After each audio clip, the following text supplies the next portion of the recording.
आज हम बात करेंगे सब्जेक्ट और प्रेडिकेट की। लास्ट वीडियो में हमने देखा था कि सेंटेंस क्या होता है और सेंटेंस की टाइप्स क्या होती हैं।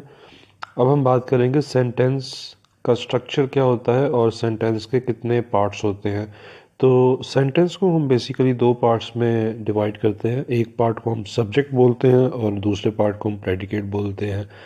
In a sentence we see a person और thing, say something about that person और थिंग।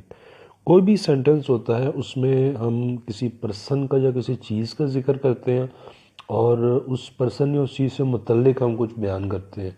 तो वो जो पर्सन या थिंग है उसे हम सब्जेक्ट बोलते हैं और जो चीज़ उसके बारे में बताई जा रही है उसे हम प्रेडिकेट बोलते हैं। एक एग्जांपल देखते हैं, Pakistan has won the match. अब इस सेंटेंस में पाकिस्तान वर्ड जो है ये सब्जेक्ट है, हैज़ वॉन द मैच ये प्रेडिकेट है। इसी तरह से आप देख सकते हैं कि the part naming the person और the thing we are speaking about is known as the subject of the sentence.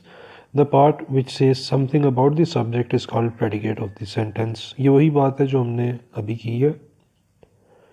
कुछ एग्जांपल्स देखते हैं। फॉर एग्जांपल एक सेंटेंस है, अली गोज़ टू स्कूल। अब इस सेंटेंस में अली वर्ड जो है ये सब्जेक्ट है और गोज़ टू स्कूल जो है वो प्रेडिकेट है। इसी तरह से एक और सेंटेंस है, we go to the cinema. अब इस सेंटेंस में वी सब्जेक्ट है और went to the cinema predicate है। तो इस तरह से सेंटेंस के दो पार्ट्स सब्जेक्ट और प्रेडिकेट हमने देखे। कुछ सेंटेंसेस हैं, इसमें आपके लिए एक एक्सरसाइज है, आपने आइडेंटिफाई करना है इन सेंटेंसेस में कि सब्जेक्ट कौन सा है और प्रेडिकेट कौन सा है। आप चाहें तो वीडियो को पॉज कर सकते हैं और इन सेंटेंसेस को गो थ्रू कर सकते हैं और इसमें आपने आइडेंटिफाई करना है कि सब्जेक्ट और प्रेडिकेट क्या है। और आपको कोई अगर क्वेश्चन है तो आप कमेंट सेक्शन में पूछ सकते हैं। Usually the subject in a sentence comes before the predicate. Occasionally it is put after the predicate. हमने अभी जो कुछ एग्जांपल्स देखी सब्जेक्ट और प्रेडिकेट की, आमतौर पर सब्जेक्ट जो है वो पहले आता है और प्रेडिकेट बाद में आता है। लेकिन बाज़ औक़ात ऐसा होता है कि प्रेडिकेट जो है वो पहले आ जाता है, सब्जेक्ट एंड पर आता है। For example, here comes the storm. अगर आप एक सेंटेंस देखें, हेयर कम्स द स्टॉर्म। अब इस सेंटेंस में स्टॉर्म वर्ड जो है ये सब्जेक्ट है लेकिन ये एंड पे आ रहा है और हेयर कम्स प्रेडिकेट है, ये पहले आ रहा है। तो ओकेजनली इस तरह से हो सकता है। इसके अलावा इम्पेरेटिव सेंटेंसेस की हमने लास्ट वीडियो में बात की थी। इम्पेरेटिव सेंटेंसेस कौन से सेंटेंसेस हैं जिसमें कोई कमांड या कोई ऑर्डर दिया जाता है।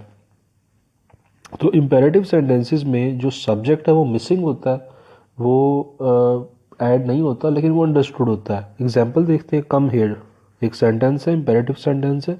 अब इस सेंटेंस में बज़ाहिर सब्जेक्ट नहीं है लेकिन सब्जेक्ट यू अंडरस्टूड है। कम हेयर का मतलब कि आप किसी को ऑर्डर दे रहे हैं तो जिसको आप ऑर्डर दे रहे हैं वो सब्जेक्ट है और वो अंडरस्टूड है। इसी तरह से जो दूसरी एग्जाम्पल है इम्पेरेटिव सेंटेंस की, डोंट गो टू स्कूल। अब इस सेंटेंस में सब्जेक्ट अंडरस्टूड है यू और डोंट गो टू स्कूल जो है ये प्रेडिकेट है। तो इस शॉर्ट वीडियो में हमने देखा कि सब्जेक्ट क्या होता है और प्रेडिकेट क्या होता है और कुछ एग्जांपल्स हमने देखी और कुछ आपको सेंटेंसेस दिए हैं एक्सरसाइज के लिए। आपको कोई भी क्वेश्चन है आप कमेंट सेक्शन में पूछ सकते हैं।